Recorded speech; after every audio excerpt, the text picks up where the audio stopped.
द्वाविंशत्यधिक-त्रिशततमोऽध्यायः। शुभाशुभ कर्मों का परिणाम कर्ता को अवश्य भोगना पड़ता है। इसका प्रतिपादन युधिष्ठिर ने कहा, पितामह, यदि दान, यज्ञ, तप अथवा गुरु शुश्रूषा करने से कोई फल मिलता है तो वह मुझे बताइए। भीष्म जी ने कहा, राजन, जब बुद्धि काम क्रोध आदि अनर्थों से युक्त हो जाती है, तब उससे प्रेरित हुए मनुष्य का मन पाप में प्रवृत्त होने लगता है। फिर वह मनुष्य दोषयुक्त कर्म करके महान क्लेश में पड़ जाता है।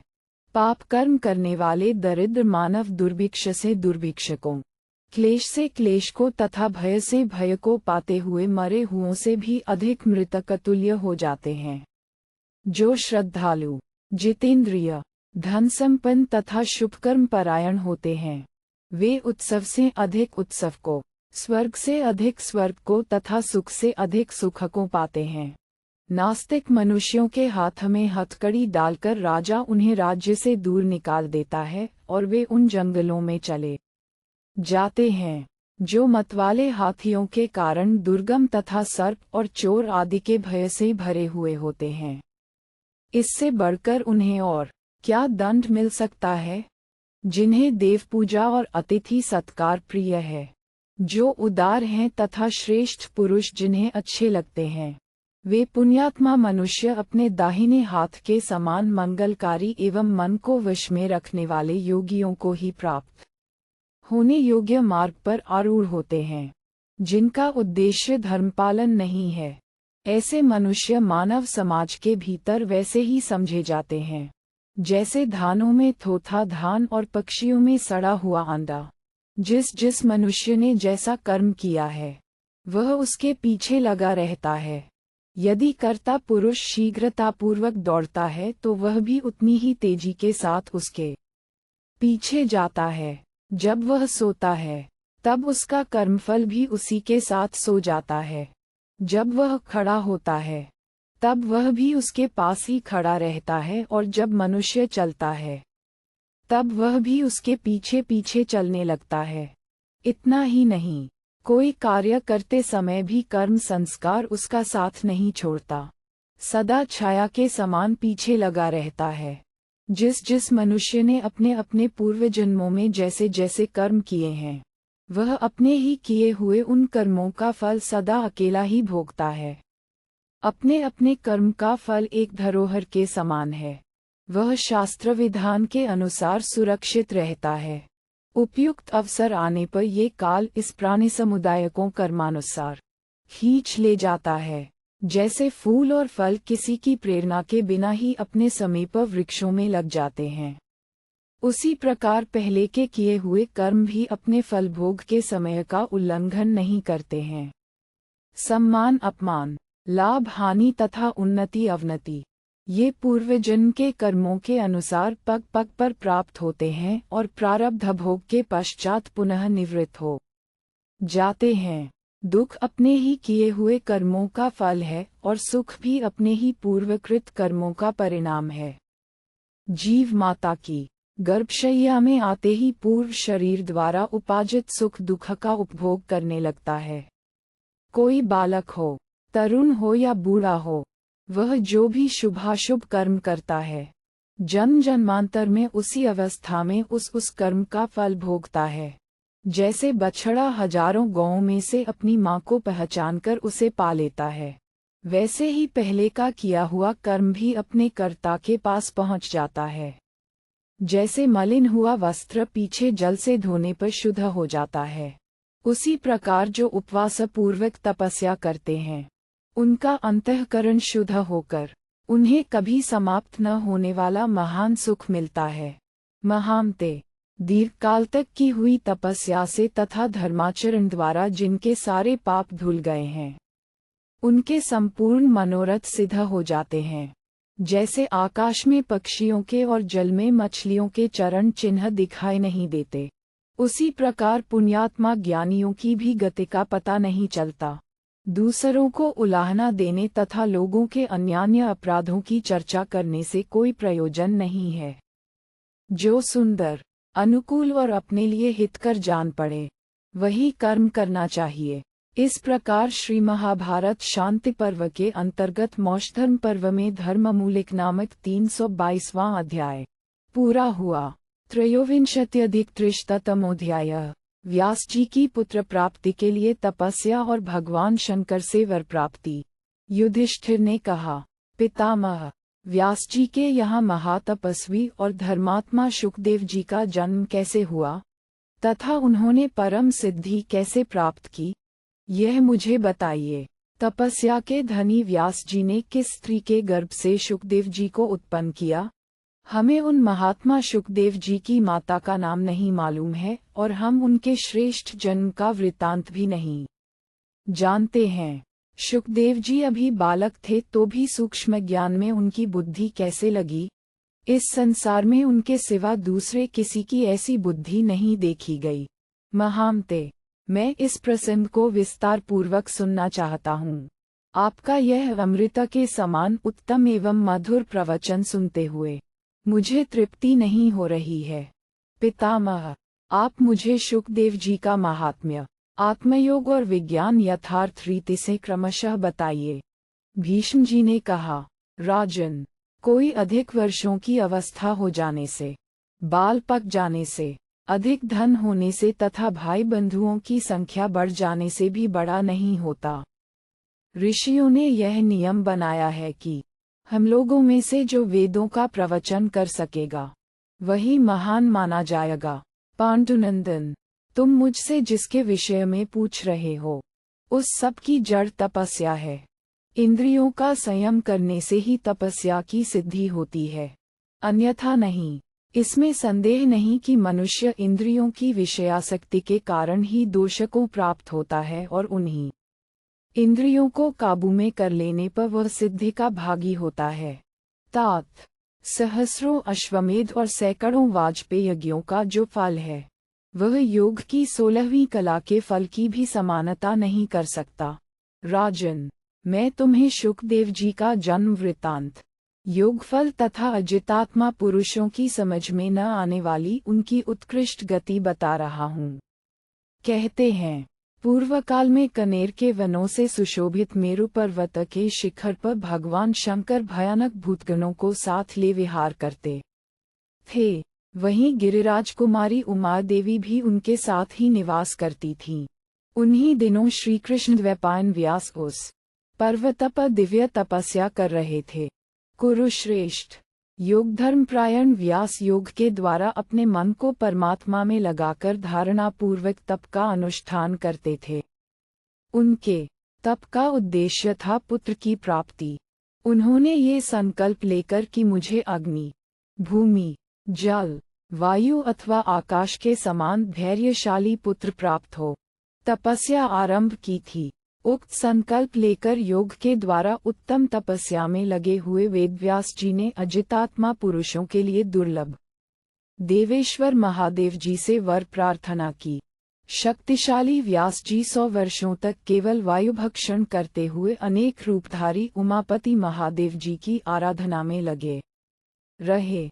वहां संपूर्ण ब्रह्मर्षि, सभी राजर्षि, लोकपाल, बहुत से अनुचरों के सहित साध्य, आदित्य, रुद्र, सूर्य, चंद्रमा, विसुगण, गण, समुद्र, सरिताएं, दोनों अश्विनी कुमार, देवता, गंधर्व, नारद, पर्वत, गंधर्वराज विश्वावसु, सिद्ध तथा अप्सराएं भी लोकेश्वर महादेव जी की आराधना करती थीं। वहां महान रुद्रदेव कनेर पुष्पों की मनोहर माला धारण किए चांदनी सहित चंद्रमा के समान शोभा पाते थे। देवताओं तथा देवषियों से भरे हुए उस दिव्य रमणीय वन में पुत्र प्राप्ति के लिए परम योग का आश्रय ले मुनिवर व्यास तपस्या में प्रवृत्त थे और उससे विचलित नहीं होते थे। ऐसा कठोर तप करने पर भी न तो उनके प्राण नष्ट हुए और न उन्हें थकान ही हुई। ये तीनों लोकों के लिए भूत सी बात हुई। योगयुक्त हुए अमित तेजस्वी व्यास जी की जटाएं उनके तेज से आग की लपटों के समान प्रज्वलित दिखाई देती थीं। मुझे तो यह वृत्तांत भगवान मार्कंडेय जी ने सुनाया था। वे मुझे सदा ही देवताओं के चरित्र सुनाया करते थे। तात, उसी तपस्या से उद्दीप्त हुई महात्मा व्यास जी की ये जटाएं आज भी अग्नि के समान प्रकाशित हो रही हैं। भारत, उनकी ऐसी तपस्या और भक्ति देखकर महादेव जी बड़े प्रसन्न हुए और उन्होंने मन ही मन उन्हें अभीष्ट वर देने का विचार किया। भगवान शिव व्यास जी के सामने आए और हंसते हुए से बोले, द्वैपायन, तुम जैसा चाहते हो वैसा ही पुत्र तुम्हें प्राप्त होगा। जैसे अग्नि, जैसे वायु, जैसे पृथ्वी, जैसे जल और जैसे आकाश शुद्ध है, तुम्हारा पुत्र भी वैसा ही शुद्ध एवं महान होगा। वह भगवत भाव में रंगा होगा, में ही उसकी बुद्धि होगी, में ही उसका मन लगा रहेगा और एकमात्र को ही वह अपना आश्रय समझेगा। उसके तेज से तीनों लोक व्याप्त हो जाएंगे और तुम्हारा वह पुत्र महान यश प्राप्त करेगा। इस प्रकार श्री महाभारत शांति पर्व के अंतर्गत मौषधर्म पर्व में शुकदेव की उत्पत्ति विषयक 323वां अध्याय पूरा हुआ। चतुर्विंशत्यधिक-300तमोऽध्याय। शुकदेव जी की उत्पत्ति और उनके यज्ञोपवीत, वेदाध्ययन एवं समावर्तन संस्कार का वृत्तांत। भीष्म जी कहते हैं, राजन, महादेव जी से उत्तम वर पाकर एक दिन सत्यवती नंदन व्यास जी अग्नि प्रकट करने की इच्छा से 2 अरणी काष्ठ लेकर उनका मंथन करने लगे। नरेश्वर, इसी समय उन भगवान महर्षि व्यास ने वहां आई हुई घृताची नामक अप्सरा को देखा, जो अपने तेज से परम मनोहर रूप धारण किए हुए थी। युधिष्ठिर, उस वन में उस अप्सरा को देखकर ऋषि भगवान व्यास सहसा काम से मोहित हो गए।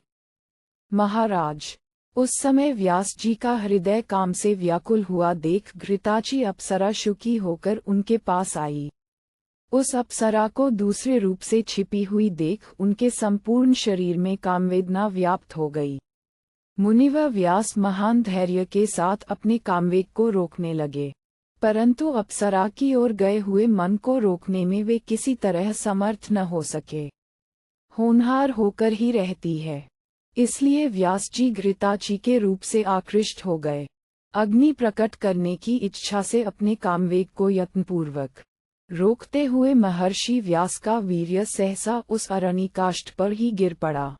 नरेश्वर, उस समय भी द्विज श्रेष्ठ ब्रह्मर्षि व्यास निःशंक मन से दोनों अरणियों के मंथन में ही लगे रहे। उसी समय अरणी से शुकदेव जी प्रकट हो गए।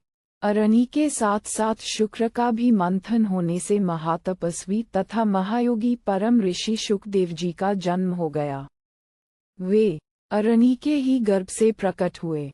जैसे यज्ञ में हविष्य का वहन करने वाली प्रज्वलित अग्नि प्रकाशित होती है, वैसे ही रूप से शुकदेव जी प्रकट हुए थे। वे अपने तेज से मानो जाज्वल्यमान हो रहे थे। कुरुनंदन, अपने पिता के समान ही परम उत्तम रूप और कांति धारण किए पवित्रात्मा शुकदेव धूम्रहित अग्नि के समान देदीप्यमान हो रहे थे। जनेश्वर, उसी समय सरिताओं में श्रेष्ठ श्री गंगा जी मूर्तिमती होकर मेरुपवप आईं और उन्होंने अपने जल से शुकदेव जी को तृप्त किया। कुरुनंदन, राजेंद्र, आकाश से महात्मा शुकदेव के लिए दंड और काला मृगचर्म, ये दोनों वस्तुएं पृथ्वी पर गिरीं। गंधर्व गाने और अप्सराएं नृत्य करने लगीं। देवताओं की दुंदुभियां बड़े जोर जोर से बज उठीं। विश्वावसु, तुम्बुरु, नारद, हाहा और हुहु आदि गंधर्व शुकदेव जी के जन्म की बधाई गाने लगे। इंद्र आदि संपूर्ण लोकपाल, देवता, देवर्षि और ब्रह्मर्षि भी वहां आए। वायु ने सब प्रकार के दिव्य पुष्पों की वर्षा की। चर और अचर सारा संसार हर्ष से खिल उठा। तब महातेजस्वी महात्मा भगवान शंकर ने देवी पार्वती के साथ स्वयं प्रसन्नतापूर्वक पधारकर महर्षि व्यास के उस नवजात पुत्र का विधिपूर्वक उपनयन संस्कार किया। प्रभो, उस समय देवेश्वर इंद्र ने उन्हें प्रेमपूर्वक दिव्य एवं भूत कमंडलु तथा देवोचित वस्त्र प्रदान किए। भारत, सहस्रों हंस, शतपत्र, सारस, शुक और नीलकंठ आदि पक्षी उनकी प्रदक्षिणा करने लगे। तदनंतर महातेजस्वी अरण्य संभूत शुक व दिव्य जन्म पाकर ब्रह्मचर्य की दीक्षा ले वहीं रहने लगे। वे बड़े बुद्धिमान, व्रतपालक तथा चित्त को एकाग्र रखने वाले थे।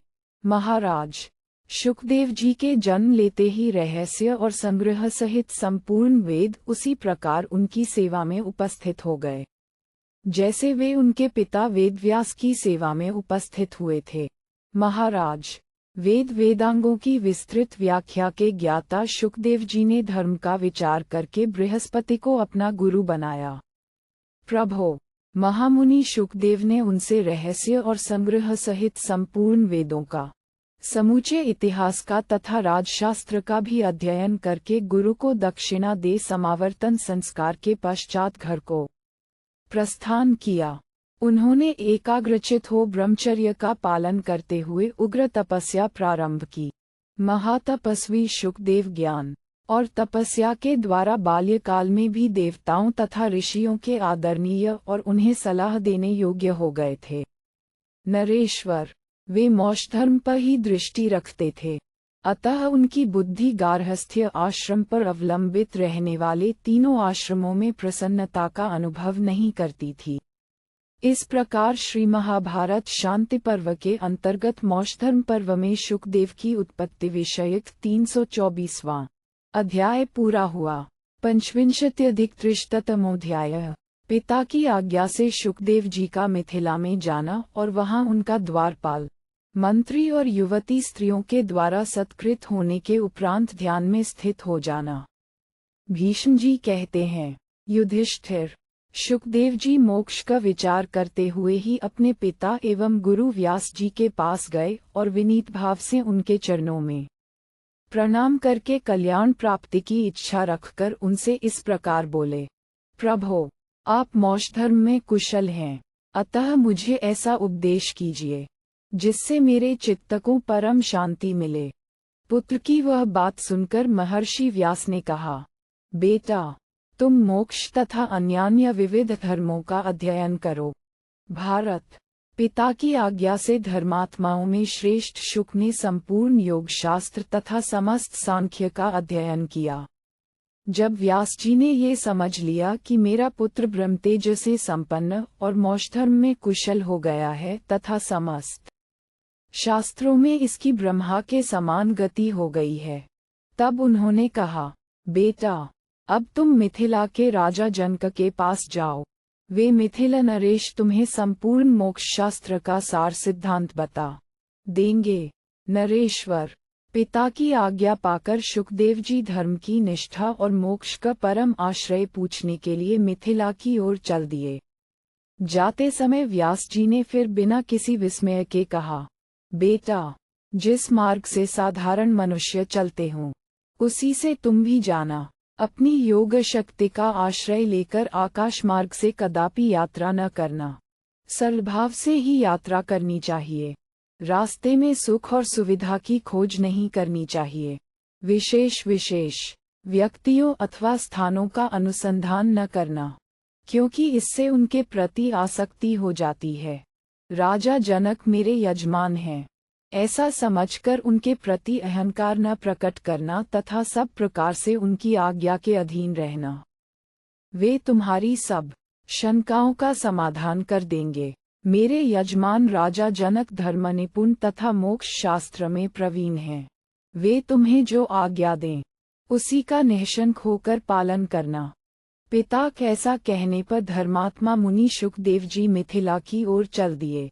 यद्यपि वे आकाश मार्ग से सारी पृथ्वी को लांघ जाने में समर्थ थे, तो भी पैदल ही चले। मार्ग में उन्हें अनेक पर्वत, नदी, तीर्थ और सरोवर पार करने पड़े। बहुत से सर्पों और वन्य पशुओं से भरे हुए कितने ही जंगलों में होकर जाना पड़ा। उन सबको लांघकर क्रमशः मेरु, इलावृत, वर्ष, हरिवर्ष और हेमवत, किमपुरुष वर्ष को पार करते हुए वे भारतवर्ष में आए। चीन और हून जाति के लोगों से सेवित नाना प्रकार के देशों का दर्शन करते हुए महामुनि शुकदेव जी इस आर्यावर्त देश में आ पहुँचे। पिता की आज्ञा मानकर उसी ज्ञातव्य विषय का चिंतन करते हुए उन्होंने सारा मार्ग पैदल ही तय किया। जैसे आकाशचारी पक्षी आकाश में विचरता है, उसी प्रकार वे भूतल पर विचरण करते थे। रास्ते में बड़े सुंदर सुंदर शहर और कस्बे तथा समृद्धिशाली नगर दिखाई पड़े। भांति भांति के विचित्र रत्न दृष्टिगोचर हुए, किंतु शुकदेव जी उनकी ओर देखते हुए भी नहीं देखते थे। पथिक शुकदेव जी ने बहुत से मनोहर उद्यान तथा घर और मंदिर देखकर उनकी उपेक्षा कर दी। कितने ही पवित्र रत्न उनके सामने पड़े, परंतु वे सबको लांघकर आगे बढ़ गए। इस प्रकार यात्रा करते हुए वे थोड़े ही समय में धर्मराज महात्मा जनक द्वारा पालित विदेह प्रांत में जा पहुँचे। वहाँ बहुत से गांव उनकी दृष्टि में आए, जहाँ अन्न, पानी तथा नाना प्रकार की खाद्य सामग्री प्रचुर मात्रा में मौजूद थी।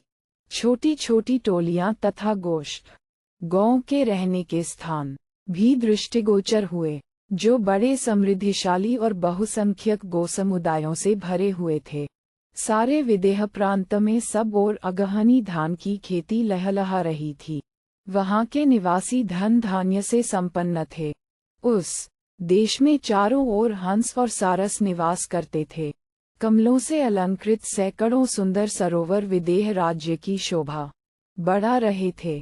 इस प्रकार समृद्धिशाली मनुष्यों द्वारा सेवित विदेह देश को लांघकर वे मिथिला के समृद्धि संपन्न रमणीय उपवन के पास जा पहुँचे। वह स्थान हाथी, घोड़े और रथों से भरा था। असंख्य नर नारी वहां आते जाते दिखाई देते थे। अपनी मर्यादा से कभी च्युत न होने वाले शुकदेव जी वह सब देखकर भी नहीं देखते हुए से वहां से आगे बढ़ गए। मन से जिज्ञासा का भार वहन करते और उस ज्ञेय वस्तु का ही चिंतन करते हुए आत्माराम प्रसन्नचित शुकदेव ने मिथिला में प्रवेश किया। नगर द्वार पर पहुंचकर वे निःशंक भाव से उसके भीतर प्रवेश करने लगे। तब वहां द्वारपालों ने कठोर वाणी द्वारा उन्हें डांटकर भीतर जाने से रोक दिया। शुकदेव जी वहीं खड़े हो गए, किंतु उनके मन में किसी प्रकार का खेद या क्रोध नहीं हुआ। रास्ते की थकावट और सूर्य की धूप से उन्हें संताप नहीं पहुंचा था। भूख और प्यास उन्हें कष्ट नहीं दे सकी थी। वे उस धूप से न तो संतप्त होते थे, न ग्लानि का अनुभव करते थे और न धूप से हटकर छाया में ही जाते थे। उस समय उन द्वारपालों में से एक को अपने व्यवहार पर बड़ा दुख हुआ। उसने मध्याह्नकालीन तेजस्वी सूर्य की भांति शुकदेव जी को चुपचाप खड़ा देख हाथ जोड़कर प्रणाम किया और शास्त्रीय विधि के अनुसार उनकी यथोचित पूजा करके उन्हें राजभवन की दूसरी कक्षा में पहुंचा दिया। तात वहां एक जगह बैठकर महातेजस्वी शुकदेव जी मोक्ष का ही चिंतन करने लगे। धूप हो या छाया, दोनों में उनकी समान दृष्टि थी।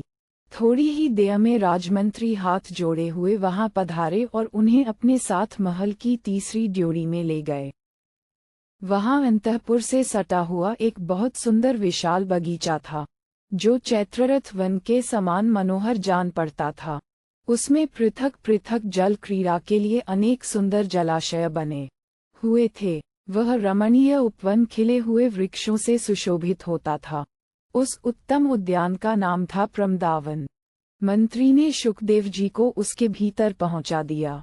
वहां उनके लिए सुंदर आसन बताकर राजमंत्री पुनः प्रमदावन से बाहर निकल आए। मंत्री के जाते ही 50 प्रमुख वारागनाएं शुकदेव जी के पास दौड़ी आईं। उनकी वेशभूषा बड़ी मनोहारिणी थी। वे सब की सब देखने में परम सुंदरी और नवयुवती थीं। वे सुरम्य कट प्रदेश से सुशोभित थीं। उनके सुंदर अंगों पर लाल रंग की महीन साड़ियां शोभा पा रही थीं। तपाए हुए सुवर्ण के आभूषण उनका सौंदर्य बढ़ा रहे थे। वे बातचीत करने में कुशल और नाचने गाने की कला में बड़ी प्रवीण थीं। उनका रूप अप्सराओं के समान था। वे मंद मुस्कान के साथ बातें करती और दूसरों के मन का भाव समझ लेती थीं। कामचर्या में कुशल और संपूर्ण कलाओं का विशेष ज्ञान रखने वाली थीं।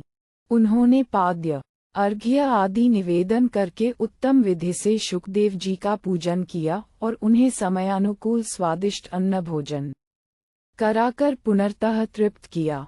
तात भरत नंदन जब वे भोजन कर चुके तब वे वाराग्नाएं उन्हें साथ लेकर अंतःपुर के उस सुरम्य कानन प्रमदावन की सैर कराने और वहां की एक एक वस्तु को दिखाने लगी। उस समय वे हंसती, गाती तथा नाना प्रकार की सुंदर क्रीड़ाएं करती थीं। मन के भाव को समझने वाली वे सुंदरियां उन उदारचित शुकदेव जी की सब प्रकार से सेवा करने लगीं। परंतु अरण्य संभव शुकदेव जी का अंतःकरण पुनर्तः शुद्ध था। वे इंद्रियों और क्रोध पर विजय पा चुके थे। उन्हें न तो किसी बात पर हर्ष होता था और न वे किसी पर क्रोध ही करते थे। उनके मन में किसी प्रकार का संदेह नहीं था और वे सदा अपने कर्तव्य का पालन किया करते थे। उन सुंदरी रमणियों ने देवताओं के बैठने योग्य एक दिव्य पलंग, जिसमें रत्न जड़े हुए थे और जिस पर बहुमूल्य बिछौने बिछे थे, शुकदेव जी को सोने के लिए दिया। परंतु शुकदेव जी ने पहले हाथ पैर धोकर संध्योपासना की। उसके बाद पवित्र आसन पर बैठकर वे मोक्ष तत्व का ही विचार करने लगे। रात के पहले पहर में वे ध्यानस्थ होकर बैठे रहे। फिर रात्रि के मध्य भाग, दूसरे और तीसरे पहर में प्रभावशाली शुक ने यथोचित निद्रा को स्वीकार किया। तदनंतर जब 2 घड़ी रात बाकी रह गई, उस समय ब्रह्मवेला में वे पुनः उठ गए और शौच स्नान करने के अनंतर बुद्धिमान शुकदेव फिर परमात्मा के ध्यान में ही निमग्न हो गए। उस समय भी वे सुंदरी स्त्रियां उन्हें घेर कर बैठी थीं। भरत नंदन, इस विधि से अपनी मर्यादा से च्युत न होने वाले व्यासनंदन शुक ने दिन का शेष भाग और समूची रात उस राजभवन में रहकर व्यतीत की। इस प्रकार श्री महाभारत शांति पर्व के अंतर्गत मौषधर्म पर्व में शुक की उत्पत्ति विषयक 325वां अध्याय पूरा हुआ। षड्विंशत्यधिक-300तमोऽध्यायः। राजा जनक के द्वारा शुकदेव जी का पूजन तथा उनके प्रश्न का समाधान करते हुए ब्रह्मचर्याश्रम में परमात्मा की प्राप्ति होने के बाद अन्य तीनों आश्रमों की अनावश्यकता का प्रतिपादन करना तथा मुक्त पुरुष के लक्षणों का वर्णन। भीष्म जी कहते हैं, भारत, तदनंतर मंत्रियों सहित राजा जनक अंतःपुर की संपूर्ण स्त्रियों और पुरोहित को आगे करके आसन तथा नाना प्रकार के रत्नों की भेंट लिए मस्तक पर अर्घ्यपात्र रखकर गुरुपुत्र शुकदेव जी के पास आए। उस समय जिसे पुरोहित ने ले रखा था, वह सर्वतभद नामक बहुरत्न जटित आसन, जिस पर मूल्यवान बिछौने बिछे हुए थे, उनके हाथ से अपने हाथ में लेकर राजा जनक ने गुरुपुत्र शुकदेव को समर्पित किया। वह आसन समृद्ध से संपन्न था। व्यासपुत्र शुकदेव जब उस आसन पर विराजमान हुए, तब राजा जनक ने शास्त्र के अनुसार उनका पूजन आरंभ किया। पहले पाद्य और अर्घ्य आदि निवेदन करके राजा ने उन्हें एक गौ प्रदान की। द्विजश्रेष्ठ शुकदेव जी ने राजा जनक की ओर से प्राप्त हुई वह मंत्रयुक्त सविधि पूजा स्वीकार की। पूजा ग्रहण करने के पश्चात गोदान स्वीकार करके राजा को आदर देते हुए महातेजस्वी शुक ने उनका सदा बना रहने वाला कुशल समाचार पूछा। राजेंद्र, सेवकों सहित राजा के आरोग्य का समाचार भी उन्होंने पूछा। फिर उनकी आज्ञा ले राजा अपने अनुचर वर्ग के साथ वहां हाथ जोड़े हुए भूमि पर ही बैठ गए। राजा का हृदय तो उदार था ही, उनका कुल भी परम उदार था। उन पृथ्वीपति नरेश ने व्यासनंदन शुक से उनके कुशल मंगल की जिज्ञासा करके पूछा, ब्रह्म, किस निमित्त से यहाँ आपका शुभागमन हुआ है? उद्धरण। शुकदेव जी ने कहा, राजन, आपका कल्याण हो। मेरे पिताजी ने मुझसे कहा है कि मेरे यजमान लोक प्रसिद्ध विदेहराज जनक मौषधर्म के विशेषज्ञ हैं। यदि प्रवृत्ति या निवृत्ति धर्म के विषय में तुम्हारे हृदय में कोई संदेह हो तो तुरंत ही उनके पास चले जाओ, वे तुम्हारी सारी शंकाओं का समाधान कर देंगे। धर्मात्माओं में श्रेष्ठ नरेश, पिता की इस आज्ञा से ही मैं यहाँ आपके पास कुछ पूछने के लिए आया हूँ। आप मेरे प्रश्नों का यथावत उत्तर दें। ब्राह्मण का कर्तव्य क्या है? मोक्ष नामक पुरुषार्थ का क्या स्वरूप है? उस मोक्ष को ज्ञान से अथवा तपस्या से किस साधन से प्राप्त किया जा सकता है? जनक ने कहा, तात, ब्राह्मण को जन्म से लेकर जो कर्म करने चाहिए उनको सुनिए। यज्ञोपवीत संस्कार हो जाने के बाद ब्राह्मण बालक को वेदाध्ययन में तत्पर होना चाहिए। प्रभो, तपस्या, गुरु की सेवा तथा ब्रह्मचर्य का पालन, इन 3 कर्मों के साथ साथ वेदाध्ययन का कार्य संपन्न करना चाहिए। हवन कर्म द्वारा देवताओं के और तर्पण द्वारा वह पितरों के ऋण से मुक्त होने का यत्न करे। किसी के दोष न देखे और संयम पूर्वक रहकर वेदाध्ययन समाप्त करने के पश्चात गुरु को दक्षिणा दे और उनकी आज्ञा लेकर समावर्तन संस्कार के पश्चात घर को लौटे। घर आने पर विवाह करके गार्हस्थ्य धर्म का पालन करे और अपनी ही स्त्री के प्रति अनुराग रखे। दूसरों के दोष न देखकर सबके साथ यथोचित बर्ताव करे और अग्नि की स्थापना के पश्चात प्रतिदिन अग्निहोत्र करता रहे। वहाँ पुत्र पौत्र उत्पन्न करके पुत्र को गार्हस्थ्य धर्म का भार सौंपकर वन में जा वानप्रस्थ आश्रम में रहे। उस समय भी शास्त्र विधि के अनुसार उन्हीं गार्हपत्य आदि अग्नियों की आराधना करते हुए अतिथियों का प्रेमपूर्वक सत्कार करे। इसके बाद धर्मज्ञ पुरुष शास्त्रीय विधि के अनुसार अग्निहोत्र की अग्नियों का आत्मा में आरोप करके निर्द्वंद्व एवं वीतराग होकर ब्रह्मचितन से संबंध रखने वाले संन्यास आश्रम में प्रवेश करे। शुकदेव जी ने पूछा, राजन, यदि किसी के हृदय में ब्रह्मचर्य आश्रम में ही सनातन ज्ञान विज्ञान प्रकट हो जाए और हृदय के राग द्वेष आदि द्वंद्व दूर हो जाए तो भी क्या उसके लिए शेष 3 आश्रमों में रहना आवश्यक है? नरेश्वर, मैं यही बात आपसे पूछता हूँ। आप मुझे ये बताने की कृपा करें, वेद के वास्तविक सिद्धांत के अनुसार क्या करना उचित है, यह आप मुझे बताइए। जनक ने कहा, ब्रह्म, जैसे ज्ञान विज्ञान के बिना मोक्ष की प्राप्ति नहीं होती, उसी प्रकार सद्गुरु से संबंध हुए बिना ज्ञान की प्राप्ति नहीं हो सकती।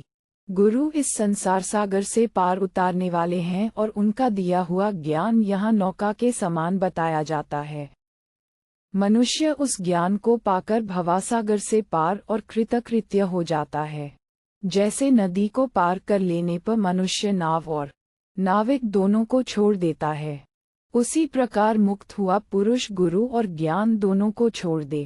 पहले के विद्वान लोक मर्यादा की तथा कर्म परंपरा की रक्षा करने के लिए 4 आश्रमों सहित वर्ण धर्मों का पालन करते थे। इस तरह क्रमशः नाना प्रकार के कर्मों का अनुष्ठान करते हुए शुभाशुभ कर्मों की आसक्ति का परित्याग करने से यहाँ मोक्ष की प्राप्ति होती है। अनेक जन्मों से कर्म करते करते जब संपूर्ण इंद्रियां पवित्र हो जाती हैं, तब शुद्ध अंतःकरण वाला मनुष्य पहले ही आश्रम में अर्थात ब्रह्मचर्याश्रम में मोक्षरूप ज्ञान प्राप्त कर सकता है। उसे पाकर जब ब्रह्मचर्य आश्रम में ही तत्व का साक्षात्कार हो जाए तो परमात्मा को चाहने वाले जीवन मुक्त के लिए शेष 3 आश्रमों में जाने की क्या आवश्यकता है? अर्थात कोई आवश्यकता नहीं है। को चाहिए कि वह राजस और तामस दोषों का सदा ही परित्याग कर दे और सात्विक मार्ग का आश्रय लेकर बुद्धि के द्वारा आत्मा का साक्षात्कार करे। जो संपूर्ण भूतों में आत्मा को और आत्मा में संपूर्ण भूतों को देखता है, वह संसार में उसी तरह कहीं भी आसक्त नहीं होता जैसे जलचर पक्षी जल में रहकर भी उससे लिप्त नहीं होता। वह तो घोंसले को छोड़कर उड़ जाने वाले पक्षी की भांति इस देह से पृथक हो निर्द्वंद्व एवं शांत होकर परलोक में अक्षयपद मोक्ष को प्राप्त हो जाता है। तात, इस विषय में पूर्व काल में राजा ययाति के द्वारा गाई हुई गाथाएं सुनिए, जिन्हें मोक्ष शास्त्र के ज्ञाता द्विज सदा याद रखते हैं। अपने भीतर ही आत्मज्योति का प्रकाश है, अन्यत्र नहीं। वह ज्योति संपूर्ण प्राणियों के भीतर समान रूप से स्थित है। अपने चित्त को भली भांति एकाग्र करने वाला उसको स्वयं देख सकता है, जिससे दूसरा कोई प्राणी नहीं डरता। जो स्वयं दूसरे किसी प्राणी से भयभीत नहीं होता तथा जो न तो किसी वस्तु की इच्छा करता है और न किसी से द्वेष ही रखता है, वह तत्काल ब्रह्मभाव को प्राप्त हो जाता है। जब मनुष्य मन वाणी तथा क्रिया के द्वारा किसी भी प्राणी के प्रति पाप भाव नहीं करता, अर्थात समस्त प्राणियों में द्वेषरहित हो जाता है, उस समय वह ब्रह्मभाव को प्राप्त हो जाता है। जब मोह में डालने वाली ईर्ष्या, काम एवं मोह का त्याग करके साधक अपने मन को आत्मा में लगा देता है, उस समय वह ब्रह्म को प्राप्त हो जाता है। जब ये साधक सुनने और देखने योग्य पदार्थों में तथा संपूर्ण प्राणियों में समान भाव वाला हो जाता है एवं सुख दुख आदि द्वंद्वों से रहित हो जाता है, उस समय वह ब्रह्मभाव को प्राप्त हो जाता है। जिस समय मनुष्य निंदा और स्तुति को समान भाव से समझता है, सोना लोहा, सुख दुख, सर्दी गर्मी, अर्थ अनर्थ, प्रिय अप्रिय तथा जीवन मरण में भी उसकी समान दृष्टि हो जाती है, उस समय वह साक्षात ब्रह्मभाव को प्राप्त हो जाता है। जैसे कछुआ अपने अंगों को फैलाकर फिर समेट लेता है, उसी प्रकार सन्यासी को मन के द्वारा इंद्रियों पर नियंत्रण रखना चाहिए। जैसे अंधकार से आच्छादित हुआ घर दीपक के प्रकाश से देखा जाता है, उसी प्रकार अज्ञानांधकार से आवृत हुए आत्मा का विशुद्ध बुद्धिरूपी दीपक के द्वारा साक्षात्कार किया जा सकता है। बुद्धिमानों में श्रेष्ठ शुकदेव जी, उपर्युक्त सारी बातें मुझे आपके भीतर दिखाई देती हैं। इनके अतिरिक्त भी जो कुछ जानने योग्य तत्व है, उसे आप ठीक ठीक जानते हैं। ब्रह्मशे, मैं आपको अच्छी तरह जान गया। आप अपने पिताजी की कृपा और उन्हीं से मिली हुई शिक्षा द्वारा विषयों से परे हो चुके हैं। महामुने, उन्हीं गुरुदेव की कृपा से मुझे भी ये दिव्य ज्ञान प्राप्त हुआ है, जिससे मैं आपकी स्थिति को ठीक ठीक समझ गया हूँ। आपका विज्ञान, आपकी गति और आपका ऐश्वर्य, ये सभी अधिक हैं, परंतु आपको इस बात का पता नहीं है। बाल स्वभाव के कारण, संशय से अथवा मोक्ष न मिलने के काल्पनिक भय से मनुष्य को विज्ञान प्राप्त हो जाने पर भी मोक्ष की प्राप्ति नहीं होती। मेरे जैसे लोगों द्वारा जिसका संशय नष्ट हो गया है, वह साधक विशुद्ध निश्चय के द्वारा हृदय की गांठें खोलकर उस परम गति को प्राप्त कर लेता है। ब्रह्म, आपको ज्ञान प्राप्त हो चुका है, आपकी बुद्धि भी स्थिर है तथा आप में विषयलोलुपता का भी सर्वथा अभाव हो गया है, परंतु विशुद्ध निश्चय के बिना कोई परमात्म भाव को नहीं प्राप्त होता है। आप सुख दुख में कोई अंतर नहीं समझते, आपके मन में लोभ नहीं है, आपको न तो नाच देखने की उत्कंठा होती है और न गीत सुनने की। किसी विषय के प्रति आपके मन में रण नहीं उत्पन्न होता है। महाभाग, न तो भाई बंधुओं में आपकी आसक्ति है, न भयदायक पदार्थों से आपको भय ही होता है। मैं देखता हूँ, आपके लिए मिट्टी के ढेले, पत्थर और सुवर्ण एक से हैं। मैं तथा दूसरे मनीषी पुरुष भी आपको अक्षय एवं अनामय परम मार्ग मोक्ष में स्थित मानते हैं। ब्रह्म, इसमें ब्राह्मण होने का जो फल है और मोक्ष का जो स्वरूप है, उसी में आपकी स्थिति है। अब और क्या पूछना चाहते हैं?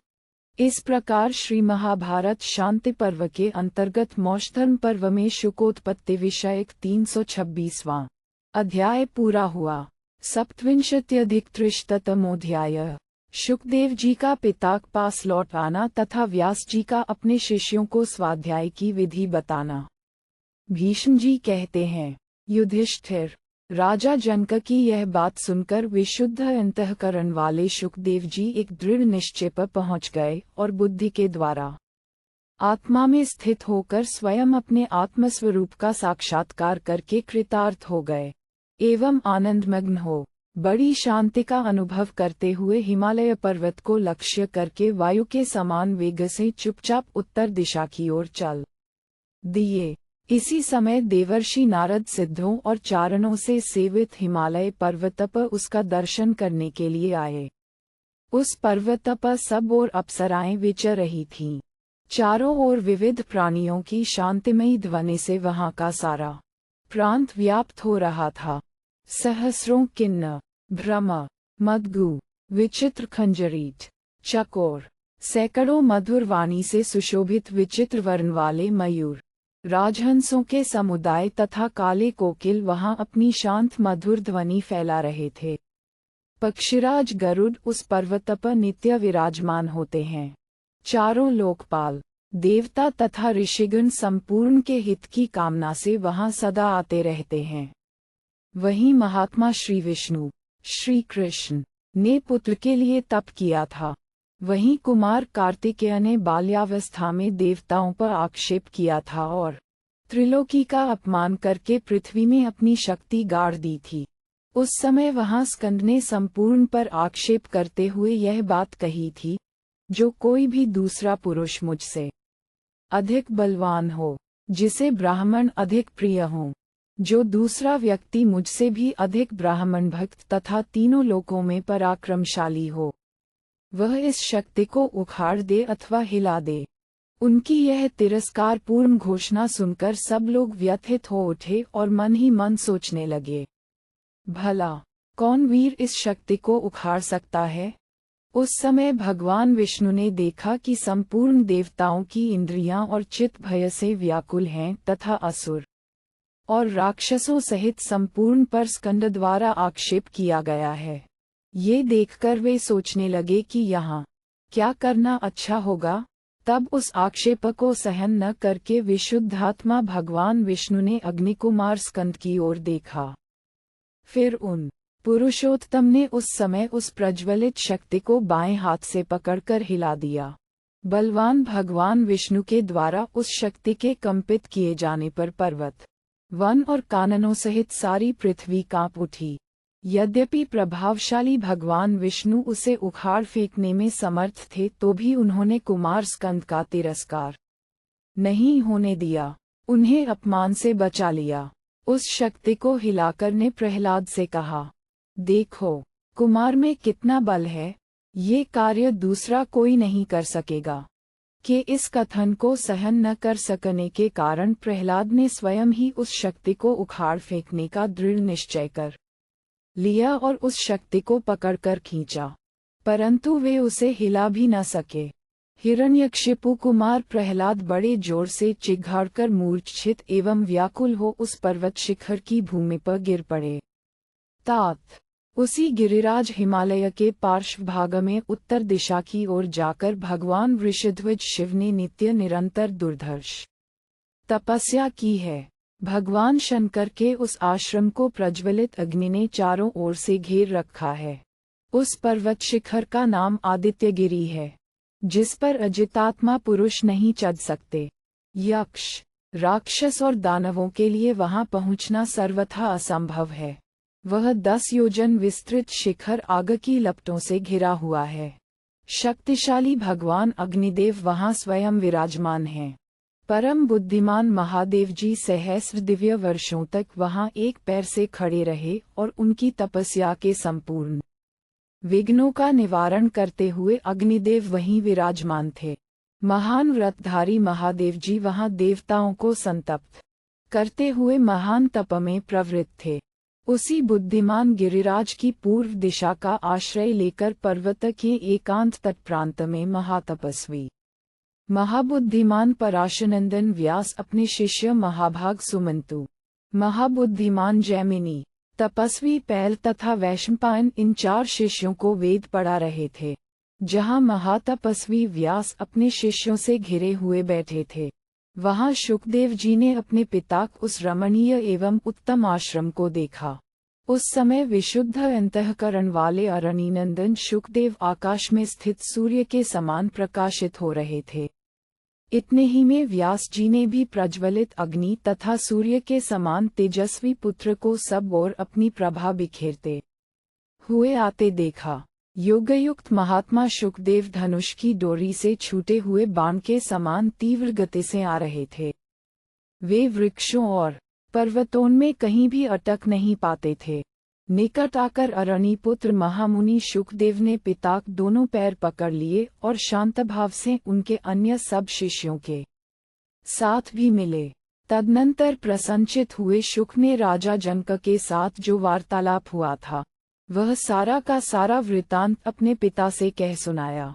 इस प्रकार शक्तिशाली महामुनि पराशरनंदन व्यास अपने शिष्यों और पुत्र को पढ़ाते हुए हिमालय के शिखर पर ही रहने लगे। तदनंतर किसी समय वेदाध्ययन से संपन्न, शांतचित्त, जितेंद्रिय, सांगवेद में पारंगत और तपस्वी शिष्यगण गुरुवर व्यास जी को चारों ओर से घेर कर बैठ गए और उनसे हाथ जोड़कर इस प्रकार बोले। शिष्यों ने कहा, गुरुदेव, हम आपकी कृपा से महान तेजस्वी हो गए हैं। हमारा यश भी चारों ओर बढ़ गया है। अब इस समय हम ये चाहते हैं कि आप एक बार और हम लोगों पर अनुग्रह करें।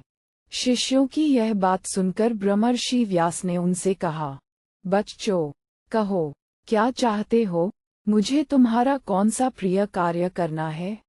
उद्धरण। गुरुदेव का यह वचन सुनकर उन शिष्यों का हृदय हर्ष से खिल उठा। राजन, वे पुनः हाथ जोड़ मस्तक झुकाकर गुरुजी को प्रणाम करके एक साथ यह उत्तम वचन बोले।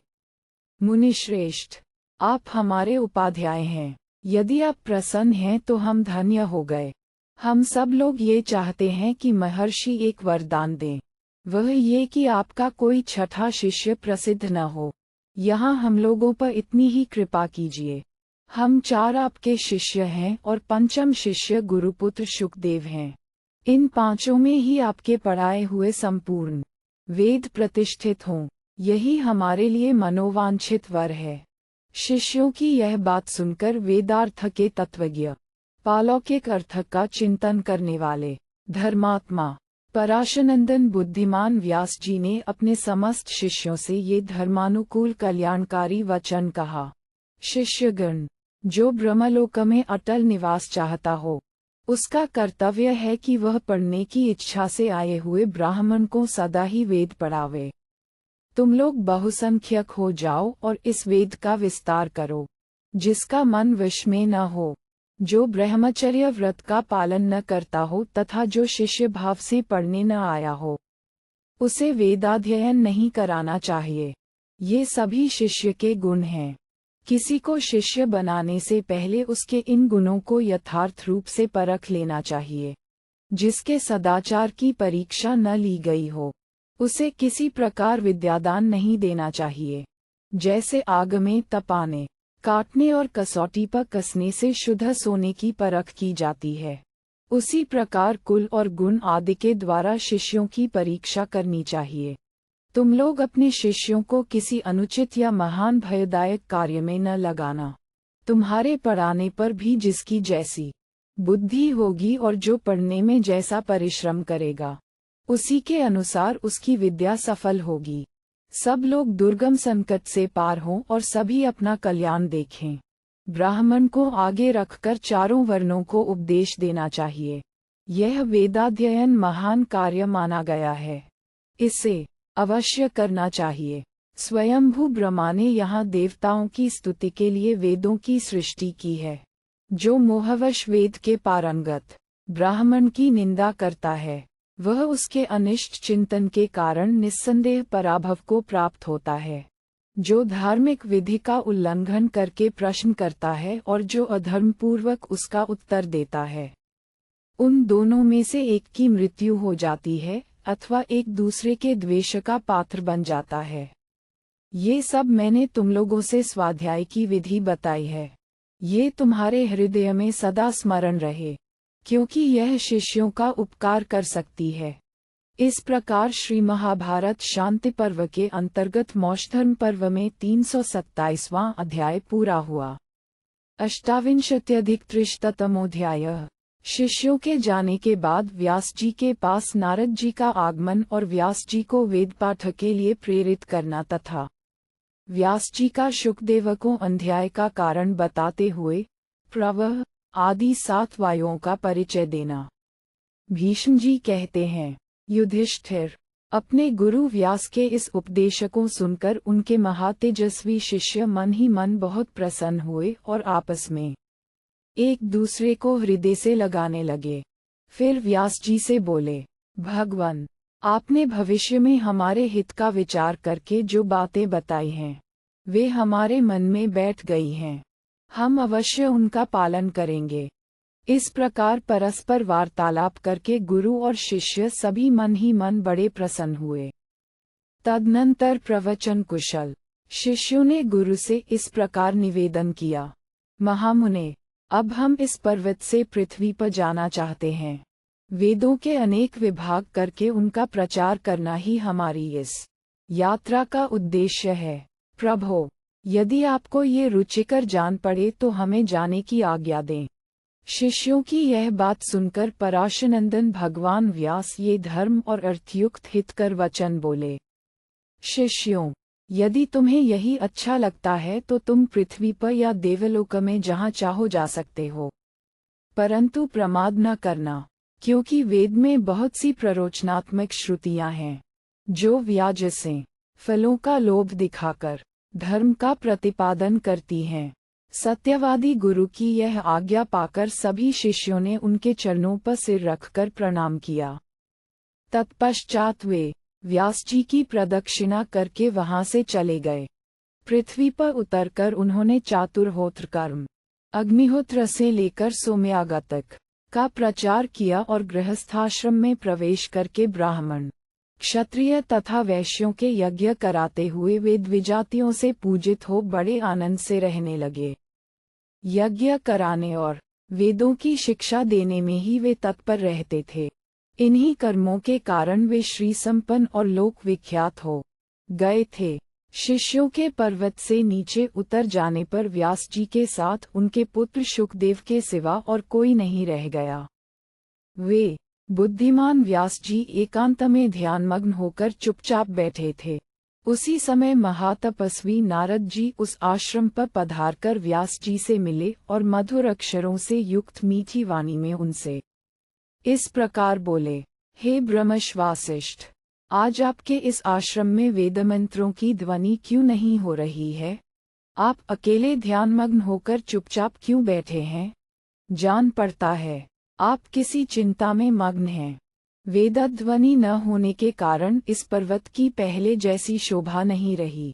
रज और तम से आच्छन्न हो ये राहुग्रस्त चंद्रमा के समान जान पड़ता है।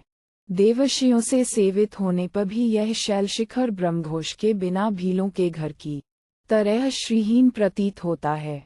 यहाँ के ऋषि, देवता और महाबली गंधर्व भी ब्रह्मघोष से विमुक्त हो अब पहले की भांति शोभा नहीं पा रहे हैं।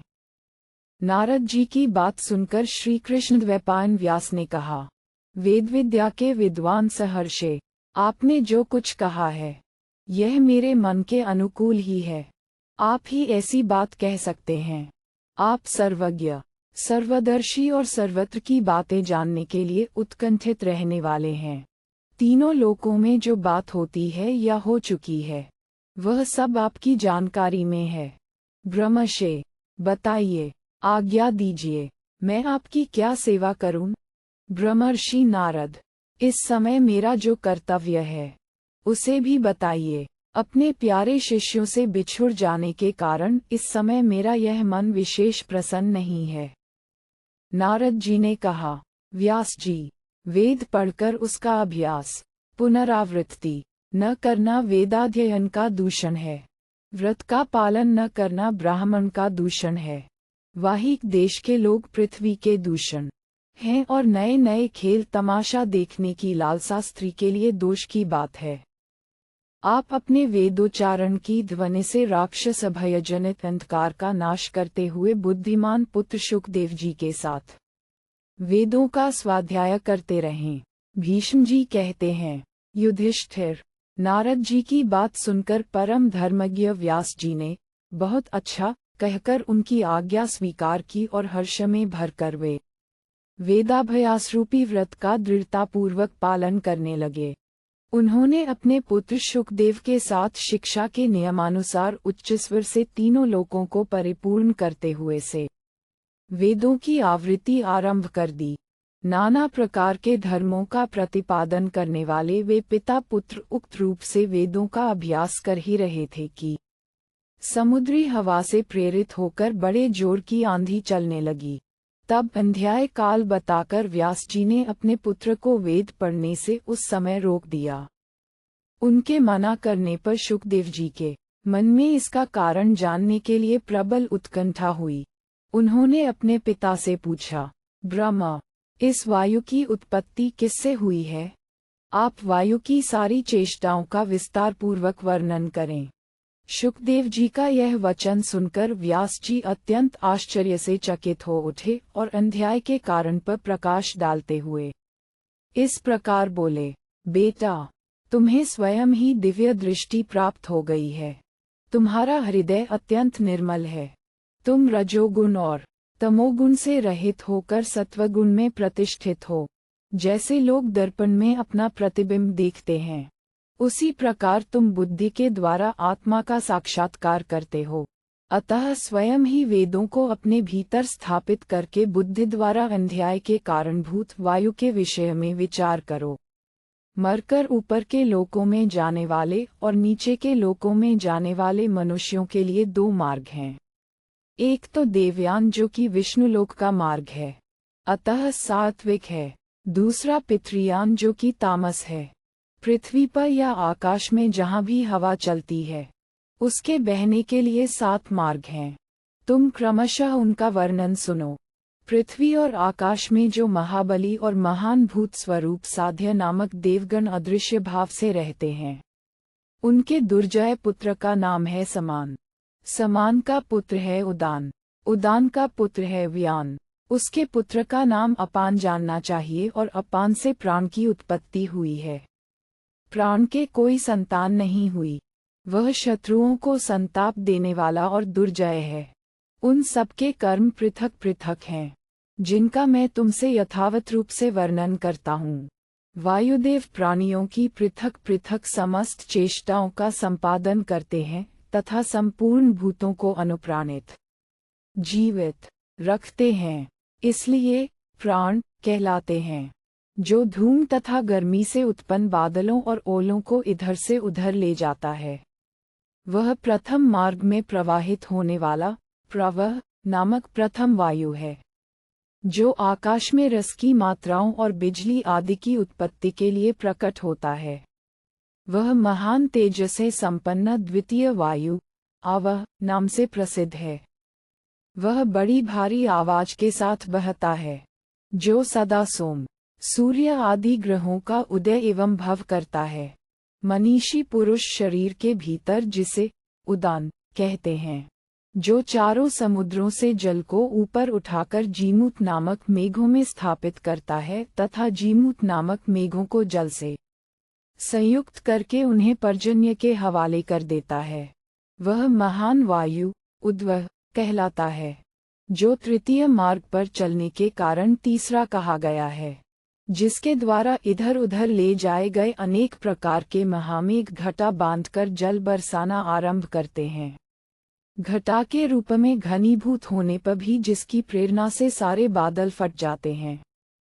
फिर वे वेणुनाद के समान शब्द करने के कारण नद कहलाते हैं तथा प्राणियों की रक्षा के लिए पुनः जल का संग्रह करके घनीभूत हो जाते हैं। जो वायु देवताओं के आकाश मार्ग से जाने वाले विमानों को स्वयं ही वहन करता है, वह पर्वतों का मान मर्दन करने वाला चतुर्थ वायु समवह नाम से प्रसिद्ध है। जो रुक्ष भाव से वेगपूर्वक महान शब्द के साथ बहकर बड़े बड़े वृक्षों को तोड़ देता और उखाड़ फेंकता है तथा जिसके द्वारा संगठित हुए प्रलयकालीन मेघ बलाहक संज्ञा धारण करते हैं। जिस वायु का संचरण भयानक उत्पात लाने वाला होता है तथा जो आकाश से अपने साथ मेघों की घटाएं लिए चलता है, उस अत्यंत वेगशाली पंचम वायु को विवह नाम दिया गया है। जिस वायु के आधार पर आकाश में दिव्य जल ऊपर ही ऊपर प्रवाहित होते हैं, जो आकाशगंगा के पवित्र जल को धारण करके स्थित है और जिसके द्वारा दूर से ही प्रतिहत होकर सहस्रों किरणों के उत्पत्ति स्थान सूर्यदेव, जिनसे ये पृथ्वी प्रकाशित होती है, एक ही किरण से युक्त जान पड़ते हैं तथा जिससे अमृत की दिव्य निधि चंद्रमा का भी पोषण होता है, वह विजयशीलों में श्रेष्ठ छठा वायु तत्व परिवह नाम से प्रसिद्ध है। जो वायु अंतकाल में संपूर्ण प्राणियों के प्राणों को शरीर से निकालता है, जिसके इस प्राण निष्कासन रूप मार्ग का मृत्यु तथा वैवस्वत यम अनुगमन मात्र करते हैं। सदा अध्यात्म चितन में लगी हुई शांत बुद्धि के द्वारा भली भांति अनुसंधान करने वाले तथा ध्यान के अभ्यास में ही सानंदरत रहने वाले पुरुषों को जो अमृतत्व देने में समर्थ है, जिसमें स्थित होकर प्रजापति दक्ष के 10,000 पुत्र संपूर्ण दिशाओं के अंत में पहुंच गए तथा जिससे स्पर्शित होकर विलीन हुआ प्राणी यहाँ से केवल जाता है, वापस नहीं लौटता, उस सर्वश्रेष्ठ सप्तम वायु का नाम परावह है। उसका अतिक्रमण करना सभी के लिए सर्वथा कठिन है। इस प्रकार ये 7 गणदित्य के अत्यंत भूतपुत्र हैं। इनकी सर्वत्र गति है। ये निरंतर बहते और सबको धारण करते हैं। ये बड़े आश्चर्य की बात है कि अत्यंत वेग से बहते हुए उस वायु के द्वारा ये पर्वतोन्मेष श्रेष्ठ हिमालय भी सहसा कांप उठा है। तात, ये भगवान विष्णु का निःश्वास है। जब कभी सहसा वह निःश्वास वेग से निकल पड़ता है, उस समय ये सारा जगत व्यथित हो उठता है। इसलिए ब्रह्मवेत्ता पुरुष प्रचंड वायु, आंधी चलने पर वेद का पाठ नहीं करते हैं। वेद भी का निःश्वास ही है। उस समय वेद पाठ करने पर वायु को वायु से भय प्राप्त होता है और उस वेद को भी पीड़ा होती है।